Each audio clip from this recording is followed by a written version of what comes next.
What is going on, guys? Welcome to another edition. You can definitely guess it. You can't make this BS up. I'm your host, Joel Davis. I hope that everyone has been safe due to the experience of the Hurricane Helene. Me and my family, we did got hit pretty good. Wasn't nothing major bad. We had about 3 trees fall in our backyard. I will probably put some pictures of that on. You can't make this BS up on my Instagram and my Twitter. We did lose power for like 2 days. We got it back. Thank you, Jesus. I thought my internet was actually destroyed, but by the grace of God, it was not destroyed. Somehow, some way, I jumped ahead of the gun and I got T-Mobile around here in Wayne County where I do my recordings at. And lo and behold, the day before I got it to arrive in the mail, they cut my Xfinity on. So now I have 2 Wi-Fi connections all through my house. My wife is like, well, you should get the T-Mobile back. Well, I was like, listen, I done invested in it now. There's a $200 gift card. If I keep this thing going for straight six weeks, it is what it is. I'm going to make it work. Speaking of weeks, man, we have had a hell of a week with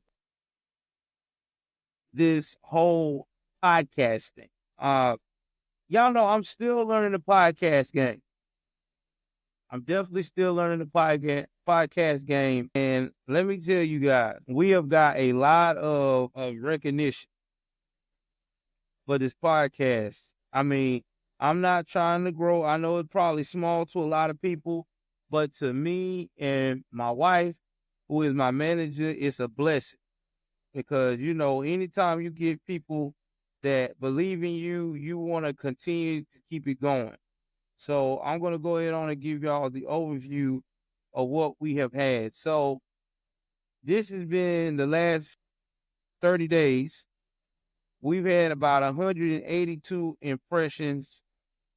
Now, if you don't know what impressions is in the podcast world, that is the number of times I show or any of my episodes was shown to anyone on Spotify over the last 30 days, right? Out of that 182, we've got 54 plays. That means somebody was able to listen to the first 60 seconds of this podcast and was like, yo, I'm really feeling this guy. We're going to make it do what it do. Again, appreciation than I could ever imagine. Not to mention, too, we have had an audience size of 18 people in the last 7 days, which is cool to me. We got 2 people following us on Spotify, and we get an average of 5 plays every time I release something new. And I appreciate you guys. Let's give y'all a round of applause, man. Now, you know, I gotta also go a little bit more detail and give a shout out to the people that are listening to the podcast. So far, we got the United States of America. We've gained 69% of these people listening to the podcast, 18% off of Marshall Islands. I don't know where this is at, but I'm going to try to see and look it up for the first time where this is at. So I'm looking up Marshall Islands. I guess y'all are way out there. I don't know who own you guys or who y'all are part of. I just know that it's called Marshall Islands. They're the Filipinos and pretty much Filipino people. And I want to say thank you very much for actually rocking with us. Because to me, that means a lot. Definitely means a lot. We got United Kingdom, UK. Thank you, UK. 4%. Canada, 2%. and a new one in Morocco. So I'm gonna try to do some crime stories off y'all countries as well. The more the merrier. Platforms this week that's in the lead of discovering us in podcasts, Samsung Podcast. Thank y'all for discovering me so far. Shout out to Apple Podcasts. Got a subscription set up over there now. The web browser. And shout out to all of my young folks, 35, 44 bracket that's rocking with us. 45 to 59 bracket. 22%. 60-year-olds, 60 plus. Y'all in my mom and dad group. My 28 to 34% young folks that's discovered me. Thank you, thank you, thank you. All right, so I had to get all this out the way. So, guys, y'all know what it is. We are now on season 2. I repeat, season 2 of You Can't Make This BS Up. Season 1 was a success. We talked about neighbors that just wanted to take other neighbors out. Okay. Shout out to the Stanley Ford series. That was the most entertaining 2-part series that we've had. Now, this one for this season is going to be killer wives / girlfriend. Okay. And they are either going to kill for the following reason. Their significant other. It's either going to be for money, which is greed. They either going to kill due to the fact of the matter of revenge, because they got to get revenge towards whoever you're dealing with, so that way they make sure that they cannot have you. And last but not least, you got greed, revenge, and love. That's right. They were in love with the new person that they're dealing with, and you are in the way. They want to be happily ever after. So there is 3 common factors that we're going to be talking about on Killer Wives / Girlfriends in season 2. We're aiming at doing 10 episodes with 10 unique cases of this, but you never know. Sometimes if I'm really feeling it's doing good, we may extend it out, but we are on season 2. So without further ado, tonight, this story that's coming up for season 2 is about a woman named Opal Williams. Now, the reason why I decided to do this case is because I was laying down in bed with my gorgeous wife. You know what I'm saying? We're just enjoying our time of serenity. We like to do the whole serenity thing. And so something came across my screen, and I was looking at, it suggested to me to look at Snap.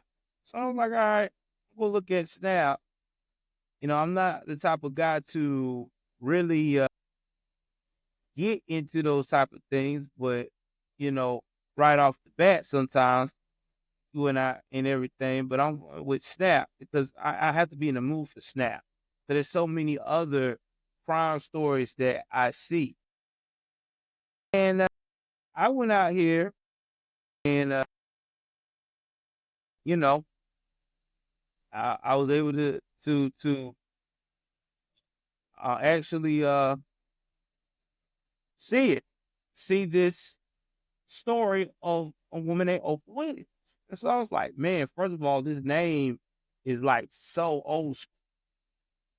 And I decided to start checking it out and everything. And I really was intrigued by this case because you look at a woman who is a lot different than the actual victim.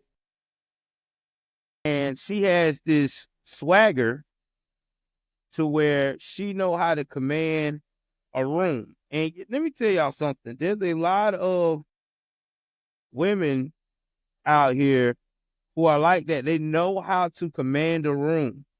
They really do. They know how to command a room. A lot of men too.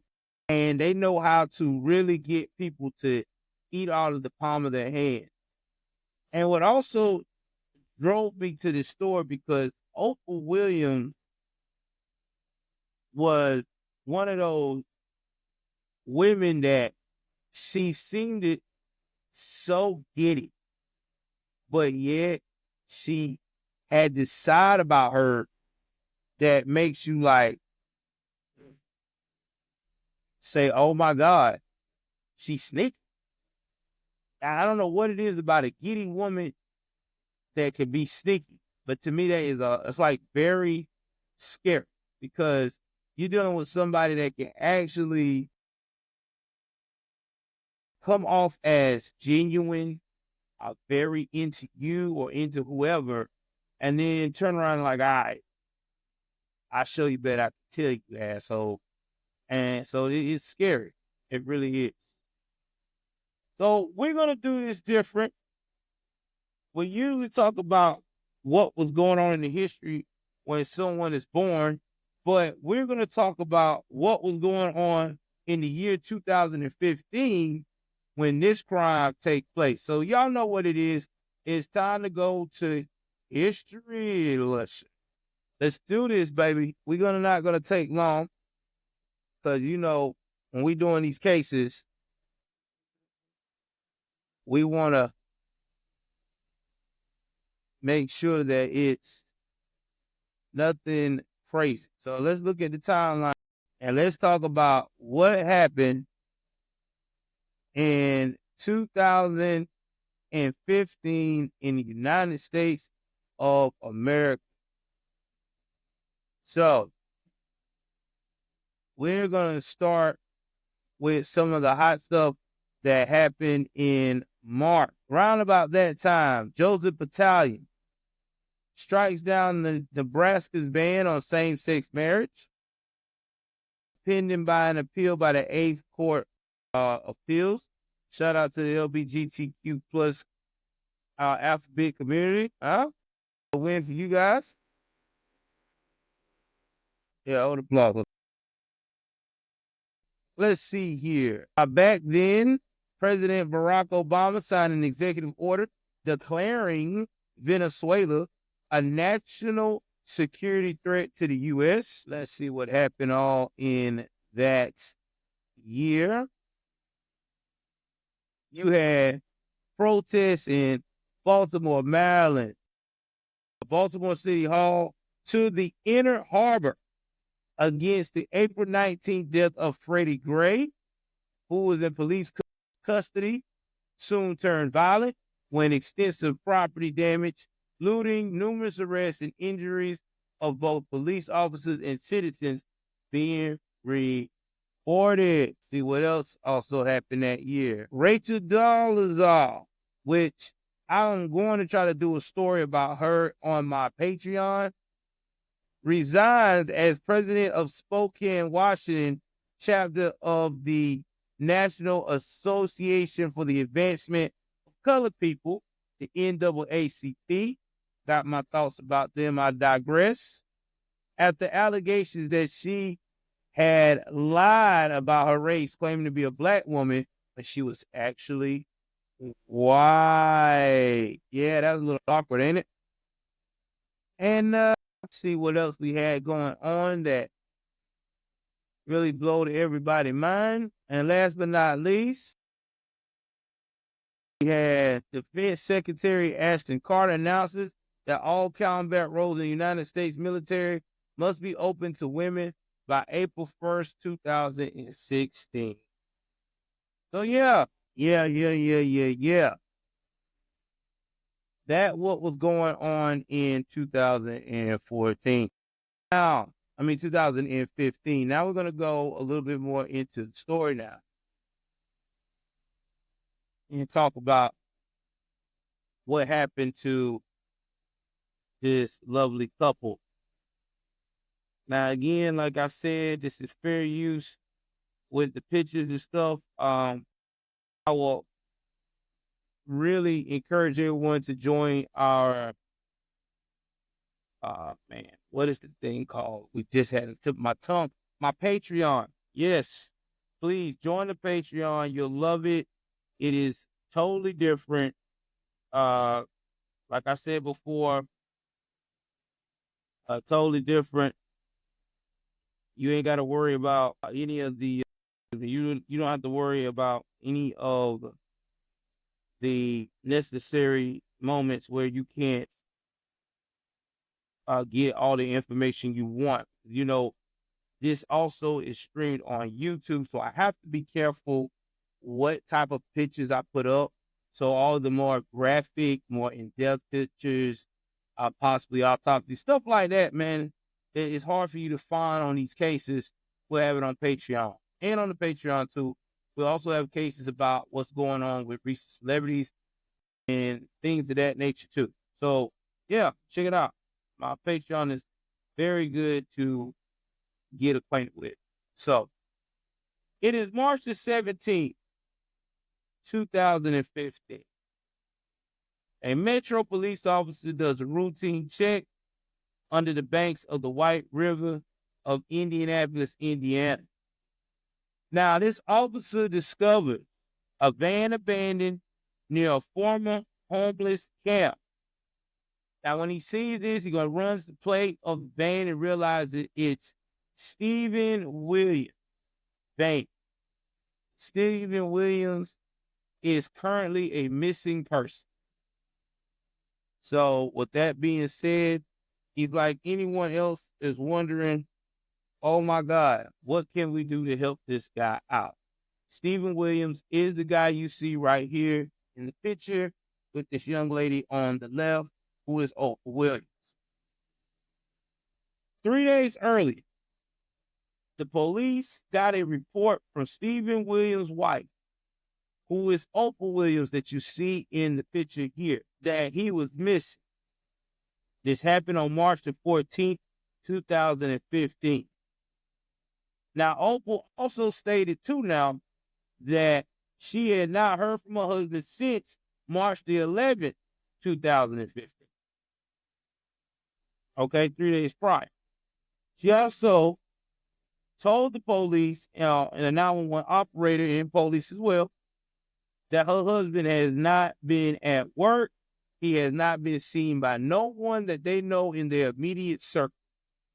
So Stephen has basically disappeared from the earth. No one knows what Stephen is. This is like very, very unusual for Stephen. During this whole process, Stephen Williams' van was found to have blood right near it. And that's when police started to think to themselves, this could possibly be foul play. Let's get into a little bit about Steve Doyle Williams. Steve Doyle Williams was born in Fort Worth, Texas in 1963. All right. Now, I usually go into my spiel of what was going on in 1963, but I already gave y'all a history tidbit for 2015 when he went missing, so we're going to skip all of that. Now, Stephen was raised in a loving home. He had a great childhood.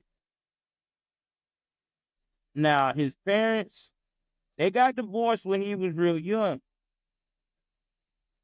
Now, when they got divorced, like any other divorced couple, they're going to keep things cordial because you know how it is. You want to be able to create that type of environment for the child. Now, mostly what reports has come out the stated from Stephen's family that their mother raised them by herself. The dad did not have a lot of hands-on or financial support to raise them. Now that's what I'm getting and what I've been told. Now they said that Stephen had a gift from an early age of having a photographic mind. Now, if you don't know what a photogenic or photographic mind is, that is someone who can look at something and they can basically have it embedded in their brain and not forget it, whether it's words, how you did something the first time, or whatever it was, Stephen could retain it very quickly and effectively. Now, when Stephen turned 18, he met a young lady named April. Like any young couple that get married when they're young, you know what I'm saying, get and find each other when they're young in those days, back in roughly around about 1981, 1982. They fall in love, they get married, and they have 3 beautiful children together. Now, the kids they have together is Amanda, Kelly, and James. Now, Amanda, Kelly, and James bragged about their father. All the children said dad was like their best friend. Whatever they need, he was a hands-on dad. He would talk to them. He was just great. Now, sometime in the mid-80s, Stephen decided to join the Army. Okay? This during the time where he was probably saying to himself, I got bills to pay, I got kids to raise. This ain't the lifestyle for me to be struggling from paycheck to paycheck. Let me jump into something that's going to be a guaranteed money gig for my kids and for my wife too. That's when he got to learning about computers. Now they said Stephen was a real computer type of guy. All right. They said this man could get a computer, he could repair it back in the 80s. And this is when I'm talking about they had the big old computers. Like he could repair that joint, he could program it, like he was a beast. In fact, a lot of people said before the internet and all this computer sharing was being popular in today's technology, he was one of the pioneers that would tinker around and get his computers to communicate to each other. You know, gaming with each other and stuff like that. So he's pretty, like they said, Dad was this guy was really a genius, if you wanted to say it in so many words. Well, after the 1980s comes the mid-90s. Well, I want to say around about that time, him and his wife had been married. His first wife probably been married now, probably about, I say 14, 15, maybe 16 years. I don't know. It don't really say within the reason how long. But Steve and April decide to divorce in 1990. So after the divorce, somehow Stephen has the children more than his ex-wife does. So he starts basically raising the kids by himself. Now, it doesn't go into detail why it wound up that way. All I know is it says that he raised the kids by himself. And it probably because he was still in the military and he had good benefits. And the wife probably was like, I'd rather for these children not to get uprooted, you know, at least with their dad. They know what's going on, how things are running. Life is good. So in 2006, Steve is honorably discharged from the Army. And then after that, he lands a job in Cedar Rapids, Iowa as a computer programmer. So right now, as we know, Steve is doing good with his life. It's 2006. This guy's probably at this time about 43 years of age. You know what I'm saying? He done retired from the Army, done did his time, you know, getting this money, being a computer programmer back then. Being a computer programmer back then, even back then in 06, these guys was making about 65 to 75,000 a year, which in today's money, and we're about to do a inflation check right quick. Y'all bear with me. I haven't gone too far. I just want to make sure I give you guys an idea of what we were talking about, the money. So we're talking about back in 2006. He's a computer programmer. So we're talking about maybe, I'm going to be nice to say 65. I'm going to say 65,000 a year. That was the average back then. So that one, I could see that. So we got 65,000 a year, and we are now into October of 2024. Well, I'm going to have, that would be the same as $101,094.83 in today's money. That is what you're looking at back then that he was making. So definitely keep that in mind. So again, life is good for Steven. Steven making good money as a programmer in Cedars Rapids, Iowa. You know, he's raising his kids, and he likes to go bowling. All right.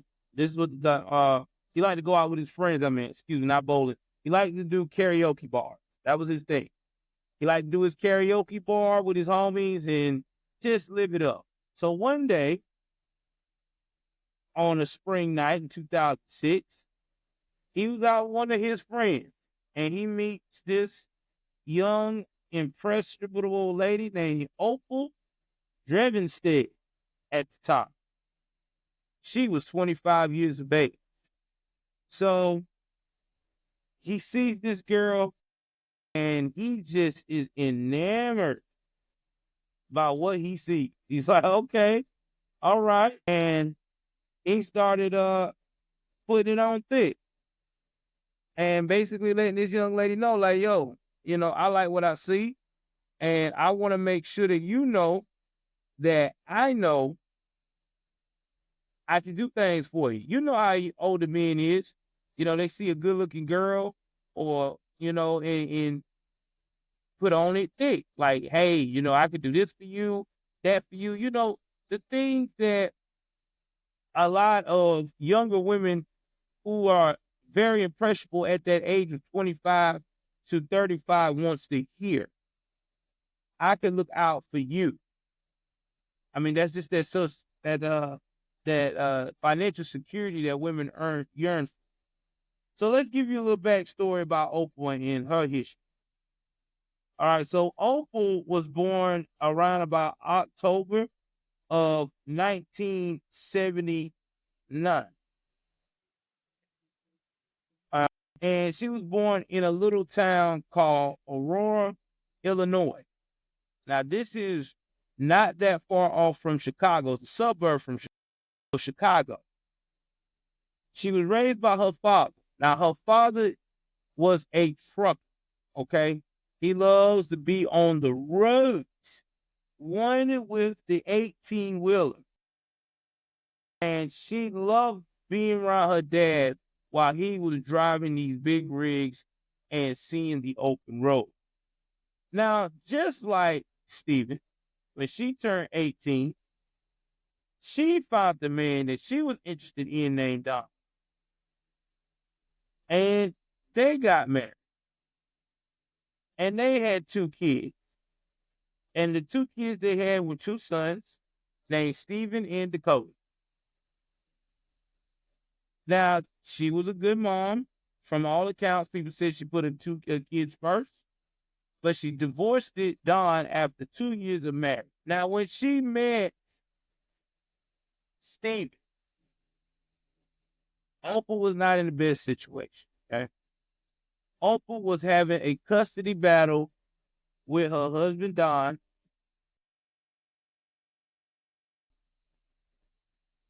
It was a very limited financial battle for her because she ain't had money like that for a good lawyer. And she was just struggling to make ends meet. So hanging out with her, enamored by this young girl. It was like, yo, mom, you know how they do. You know how the older guys do. Yo, mom, I could put that bill for you. You know, I make good money. I love kids. I want you to be taken care of. Yeah, I can do that. I can take care of you with that bill. So, well, between that and they going to doing karaoke every night with this crew and they getting this energy. He's paying for legal fees and stuff like that. They wound up kissing. And once they kissed each other that night, it went on like it was on like Donkey Kong. They said this woman could not get enough of her new boo. She couldn't get enough of him. So much so that they got married. Soon as they got married, Steven got another job. This time in Indianapolis, Indiana, as a computer software engineer. Now, they, back then, again, these are real solid numbers that I know from people that were in the business back then in the time frame of 2006. If you was a programming engineer software with his experience, he was probably making $80,000 a year. Let that sink in. $80,000 a year. In today's money, that is 124,424 is what this man was bringing in. So, they were living it up back then. They were living it up when it came to the financial part. Now, as soon as he got settled in Indianapolis, Indiana, he told his baby, come on, girl, bring the kids. And I got my kids too. Let's go. Now, with the salary that Steven had, and I just told y'all in today's money, that's almost $120K. She did not have to work. Steven was the breadwinner. All he wanted her to do was enjoy life, take care of the kids. I bring on that bread. By 2014, Steven kids, 8 years later, done moved out. Opal still had her young children there. They were teenagers now. So because they were teenagers, she consulted with her husband and was like the following, hey, honey, I've been thinking, I'm just tired of being at home and things of that nature. I would love to go out on the open road. It's always been my dream and be a truck driver. Now, I know, Steve, that you're going to say something about this, but honey, I need it. I need to be free. I need to feel my independence. Now, Steve, like any other man that loves his wife, you hear those words. You're like, okay, I can respect it. You been taking care of the kids.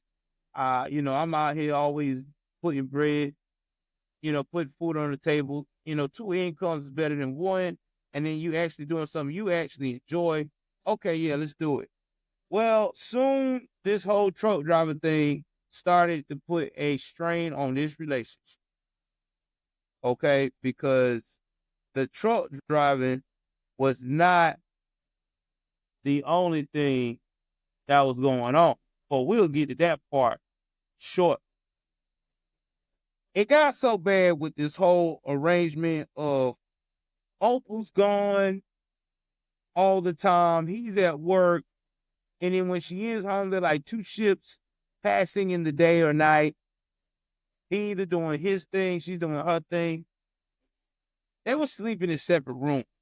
So their sex life wasn't even as fiery as it was. So sometime around about August 2015, Linda calls Opal. Now, Linda is connected to Opal through her ex-husband Don, who she's got 2 kids with. She's like telling old girl, like, yo, listen, I gotta make some moves here because Don is like is just like ruining my life. He's abusive, he's this, he's that. So and I don't got nowhere to go. Can I move in with you and Steve till I can figure out what I'm gonna do? You would think that this woman, Linda, being the first wife, being the not first wife, but the wife of your first husband, that you would look her dead in her and over the phone and say, "I'm sorry, baby, I can't support you. You got family members. You need to call them to come get you. We out. I ain't got no room in the inn." Well, she didn't say that. She basically told the lady, "Yeah, come on." So while she moved in to figure everything out, Steve had his own crisis going on. His daughter is pregnant, about to be a first-time mom. Finances is getting a little thick with her and her boyfriend. She need to move back home.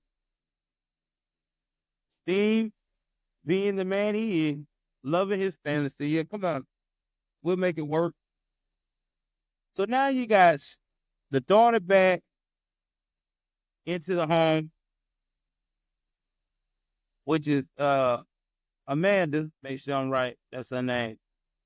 Yep, all right, Amanda. And you got the other lady back in the home, Miss Linda, who is the wife of your current ex. Yeah, this is about to get deep. Really, really deep. So 6 months later, Opal and Steve are grandparents. They're bragging about the baby that his daughter just had. It seemed like back then things were going. Meanwhile, getting back to the missing status, authorities are still checking out this van. They still finding more blood. CSI team, they all out. They taking photographs of the whole area, the woods, everything around it. They just trying to figure out, like, yo, you know what I'm saying?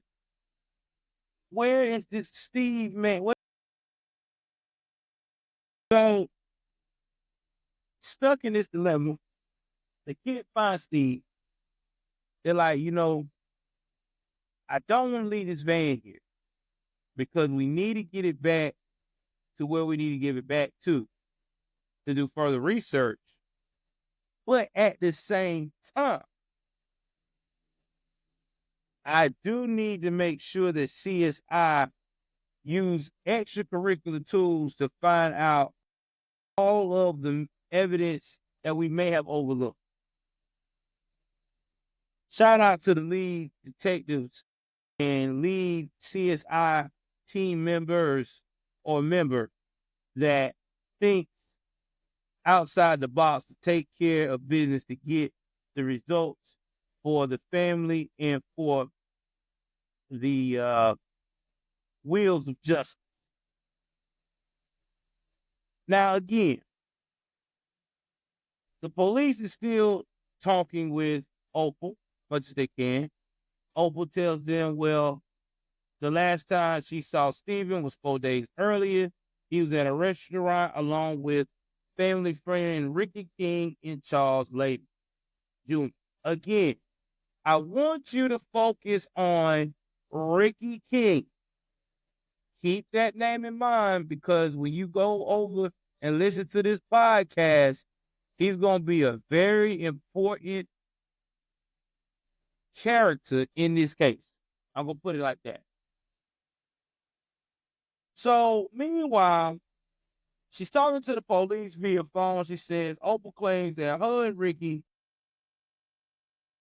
King, the friend of the family, has been checking all truck stops. Then Opal also started airing out dirty laundry about Steve. She said that Steven started having an affair with her ex-husband's wife, Lynn. Now, Opal said when she found out about this, she tried to tolerate, you know? She tried to even work on it being like a sister-wives relationship. If you don't know what sister-wives is, I'm about to break it down to you and tell you. So the sister-wives dynamic is when your man is with a woman already, or you were either the side piece starting out, or you were the main piece. Either way your position is, it's all that came out. And you have all agreed for the love of this man, for the common denominator of love. I'm going to be committed to this man only. And if you are also on this page, we can develop a bond like a sisterhood, discussing how much we love building this bond around this one man. Yeah, it's twisted. It's crazy, ain't it? But there's people that live that lifestyle. Some people call it trumpets. Some people call it alternative lifestyle. Some people call it the rock style lifestyle. Either way, Opal said that Linda was relent. I mean, relent. Opal said that this woman, Linda, would rub it all in her face. Yeah, girl, that's my man. He just with you just because I'm his favorite. He may give you a little from time to time, but he ain't gonna give it to you like he likes to give it to me. That kind of stuff is what I'm here for, to make him feel good. So yeah, that was the type of party that was going on in this situation. So Opal decided to ask Steve to meet her at a local restaurant with her friends. Again, keep in mind with this one name, Ricky King and Charles Layman Jr. Because they got to talk about Linda. Well, she said while they were talking, there was nothing rational coming from this at all. He was ready to pack his things and leave. Now, meanwhile, while she's talking about all of this, she also throws another monkey wrench that the police didn't know about. She said that Steve is very suicidal. So while she's giving them all this information, cops realized that some way, somehow, Opal is not in Indianapolis, Indiana, holding on to her pillows, crying like a madman. So while this is going on, the police asked Opal straight out, okay, Opal, where are you? Because you was not in Indianapolis and you saying a lot of steamy stuff that I know you got to be near an account of something that can do on it. So finally, Opal says, yes, I'm still in Oklahoma. What do you need me to do? And the police was like, we need you to get back to Indianapolis, Indiana, and focus on finding your husband. So Opal heads back, right? So while Opal is heading back, they done got a search team out where the Jeep was, where the van was, near this river's edge. And the search team is going on in the deep part of the river. They really think in their mind that this is how they're gonna find him. So finally, after all this search, someone sees a carpet rolled up like 15 yards out, like it's just been washed up, and it's a carpet rolled up. So it's like, yo, why is this carpet all rolled up? Well, the detective is like, yo, we are not touching this right now. What we're going to do is we're going to get this thing sent back to the coroner's office. And we're going to let the coroner find out if it's a body in there or not. Because we don't want a chance of messing up delicate information. So after they do that, it is confirmed it was Stephen Williams. The autopsy reported that Stephen had his throat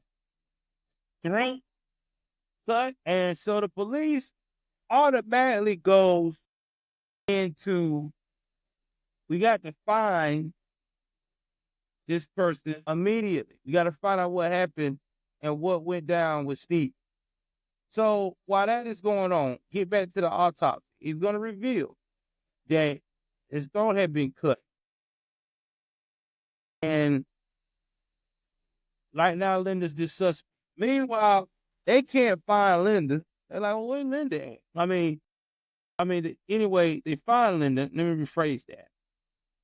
And as she being a suspect, they can't link Linda to any of the DNA evidence and stuff they're getting. It's like they have nothing on this Linda. Meanwhile, the family is just finding out about what is going on with this case here, Miss Opal Williams. Now, the family started talking on Stephen's side, right? Because the police was like, well, we got some people in mind. We heard that Stephen and Opal told us that they were in an open relationship and that it was all Stephen's idea. And the family's like, oh, no, no, no, no. You got that wrong. That was never Stephen's idea. That was all Opal. Really? See, the family started talking about also that Opal has begun, still as truck driving, got a huge crush on, you guessed it, the name I told y'all not to forget during the whole podcast, Ricky King. Now, she met Ricky King while he was a truck driver. Now, Ricky King is in his 50s. Now, one thing I can say about this lady, she loved her some older men, okay? She loved these older men. So, anyway, when Stephen heard about what Opal had going on and what Opal wanted to do, Steve was crushed. Because Steve was like, yo, I don't want no other man messing with my old lady. Like, that's my job. But then she convinced him over time, babe, it's just sex. You know how these women love to do. You can do the same thing I'm doing. That kind of thing. All right, y'all. Do one moment here. All right, y'all, hold on. So I was yawning. I'm trying to find this. I know there's got to be. Hold on. All right, so I'm about to show y'all this Ricky King character so y'all can get an idea of how crazy this story is. All right, so it's not a real good picture of these guys, but the one in the middle is going to be your Ricky King. Now, they said that Stephen would have never, ever initiated any type of sexual interest in Linda if Opal would have never started cheating on him with the multiple guys, the multiple people that she worked with, and everything else. Now, remember I told you that Opal and Ricky has been out of town that gives police more suspicion over on Opal and Ricky. They're like, wait a minute now, your husband is missing. You're going all the way into Oklahoma spreading flyers. You're not, you know, taking care of yourself to the event of you're trying to search for your child. So yeah, man, search for your husband. So yeah, I'm sorry, I just don't believe it. I think there's gonna be more to this story as we move along and discover together. So the police decide, you know what, man, it's getting to be crazy. This woman went all the way into another state, almost two states over, talking about she's looking for a husband. Went to dude she just been knocking him down. All right, this is what we gonna do. We gonna do a welfare check on the kids. That is Opal's son, and making sure they've been going to school. So they go in, they check the welfare of the kids. Police talk to the oldest child and talk about some of the allegations of alibi, who was there and stuff like that. And the young man's like, yo, Steve was not nowhere near us on the night he disappeared. They said. They also said that he definitely made the assumptions about anybody try to pull one over on him. I mean, excuse me, but the child said they also remember them making the assumptions from the adult, that they were going to take care of business. Now, I know a lot of people say, well, that's vague. Well, you gotta remember, this kid hearing this at night, rarely late at night. We're talking about school night, 9, 10, or 11. You hear your parents saying they're going to take care of business. Usually it means something getting transported or, yeah, this is what it means.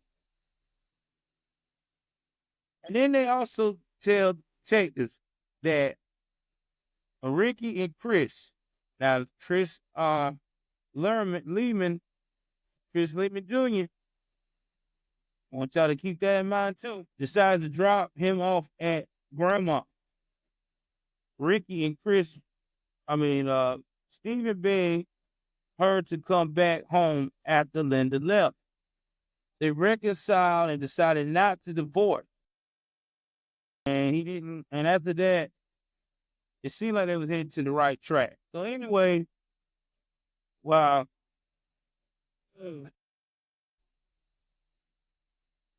his significant other, soon to be significant other, got her guy friends to check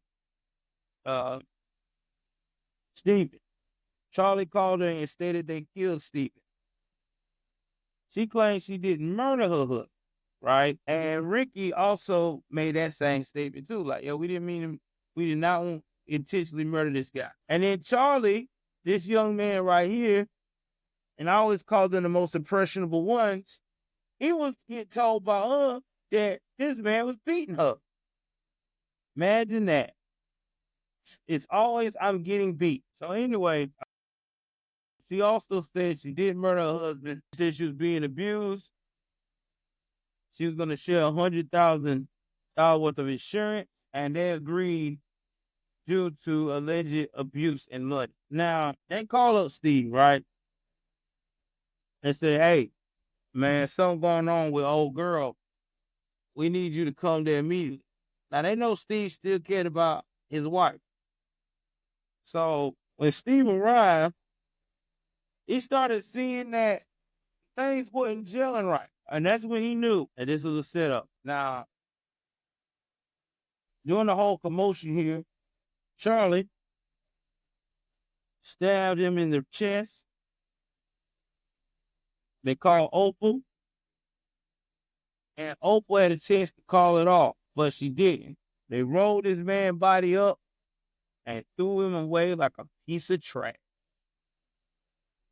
So let's talk about some of the trials here. Give me 1 second. Give me 1 second. So finally, they arrested all three of them, and they have their whole day in front of them So this is how it all went down.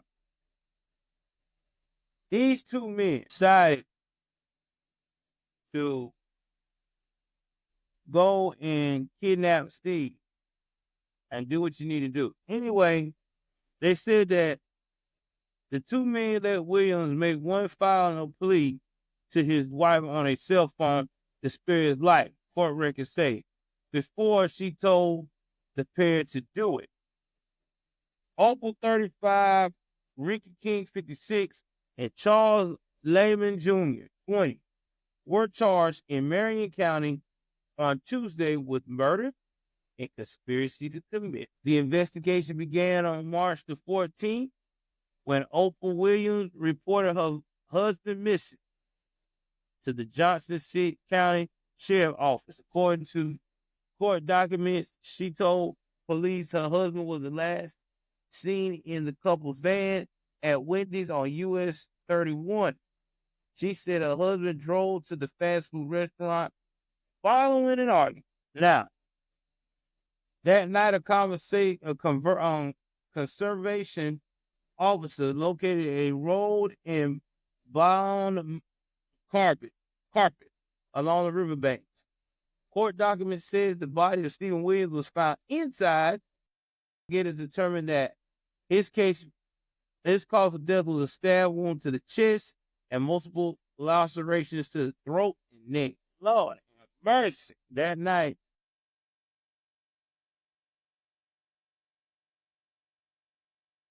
conservation officer located a road and bound carpet along the riverbank. Court documents said the body of Steve Williams was found inside. Investigators determined that the cause of death was a stab wound to the chest and multiple lacerations to the throat and neck. Tell you, man, it's something out here. It's too long to read. I don't want to get y'all zoned out. But here is where we are now. Anyway, let's talk about the sentence. They said I'll give up second. So anyway, I had to get my notes together. Opal got sentenced to 50 years in prison on February the 12th, 2016. Now, then go back to her boyfriend. All right. And let me see what the other ones got. That's what I'm trying to find. Let me see about everybody else sentenced. Let me trying to find out what happened to I'm trying to find out, guys. So anyway, I want to see what we got here. Sorry for the delay, guys. It's been so. Now I got it. Now I can break it all down. So the sentencing, again, like I said, Opal got 50 years in prison. Meanwhile, Ricky King received a 45-year prison sentence early in the year before she did. And Chris Lehman, also guilty of participating in this nonsense, got 50 years in prison. So there was no winners here. All of these guys got to serve time, all because of a lot. Guys, my condolences goes out to Ricky and his family. Bro, nobody deserves to die. Okay? No one. Not when it's not their own turn. And in this case, Stephen was a loving husband. He was a provider, but he allowed his weakness to take over. Right? As for Opal just got jealous to the point that she felt like she had to rein this man back in under her thumb. Again, I think this is a little bit because of daddy issues. I digress. I'm not a psychologist. And Ricky was just so in love with this woman that he would do anything to keep her close to him. But now y'all got all the time in the world to snuggle with whoever you're snuggling with because you got 50 years. Think about it. Good luck. Anyway, rest in peace to the victim. Follow your boy on Patreon. I'm going to be putting some more stuff, especially about what's going on with Diddy, documents on what's going on with Garth Brooks, you know, the whole entertainment industry, all of wild. But I'm trying to give y'all the keys to this thing so y'all can do y'all best. All right. So anyway, please take care of yourself, your family, and each other. Y'all know what it is. Until next time. Now.